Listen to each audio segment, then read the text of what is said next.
আশি-নব্বই দশকের কিংবদন্তি নায়ক সালমান শাহ, পুরো নাম আল শাহরিয়ার ইমন ওরফে সালমান শাহ। আজও দেশের মানুষ কাঁদে, আজও সালমান প্রেমীরা কাঁদে। সালমান শাহকে কি হত্যা করা হয়েছে নাকি এটি আত্মহত্যা, সেটি নিয়ে এখনও ধোঁয়াশা। এবং এই ধোঁয়াশার মধ্যেই গতকাল বিজ্ঞ আদালত রায় দিয়েছে নায়ক সালমান শাহর যেই দেহাবশেষ রয়েছে সেই দেহাবশেষ উত্তোলন করে ফরেনসিক ময়নাতদন্তের মাধ্যমে সঠিক তথ্য এবং সত্য উদ্ঘাটন করবে। ইসলাম তো এটা কোনোভাবে মেনে নেয় না, কারণ একজন মানুষ যখন মৃত হয়ে যায় তখন কবর থেকে উঠানোর কোনো ইসলামের মধ্যে পড়ে না। এটা আমি নিজ মতে বলতেছি যে ঠিক হবে না এটা তোলা। আসলে এটা লাশ যেমন আছে তেমন না থাকে, সমস্যা না, তারা অন্যভাবে এটা নিতেও পারে। লাশ তুললে তো এটা কোনোভাবে সম্ভব না।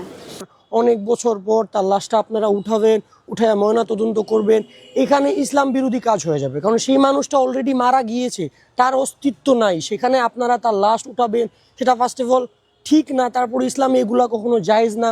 তো আপনারা যদি মনে করেন যে আপনারা লাশ উঠিয়ে ফেলবেন, এহলে সালমানের হাজার হাজার ভক্তরা আছে, ইসলাম প্রেমী মানুষ আছে, তারা কখনো এটা মানবে না।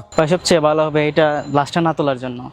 এটা তো যে মরে গেছে তাদের লাশ তো এখন তোলা যায় না। যেমন আমিও মনে করি যে তার মৃত্যুর যে রহস্যটা রয়েছে, যেমন তাকে হত্যা করা হয়েছে আমরা মনে করি, যেটা সে কারণে আমার মনে হয় যে বিজ্ঞ আদালত যে পর্যবেক্ষণ কেসটাকে আরও পর্যবেক্ষণ করার পর তারপর তিনি একটা রায় আসুক এবং তার পরিপূর্ণ একটা বিচার পাক। আমরা এখনো সালমান শাহকে অনেক ভালোবাসি, ওনার যে মৃত্যু ঘটনা ওটা সঠিক তথ্যটা বেরিয়ে আসুক। সালমান শাহ আমাদের একজন মুসলিম মানুষ, আমরা চাই না যে ওনার কবর থেকে লাশ উত্তোলন করে পুনরায়ভাবে জারি করা হোক। আমরা কোনোভাবে এটা মানতে রাজি না। এক কথায় উনি আমার খুব একজন ফেভারিট হিরো, কি বলবো, আমি এটাই ভালোভাবে দেখছি। কারণ যদি সুষ্ঠু যদি বিচার হয় আমার ভালোই লাগবে। হঠাৎ করে এভাবে চলে যাওয়াটা অনেক খারাপ লেগেছে আমাদের কাছে। এই সালমান শাহর যে লাশ তোলার জন্য যে একটা হইচই চলছে, আসলে এটা কোনো মুহূর্তে একজন মুসলমানের এটা মাইন্ডটা পড়ে না।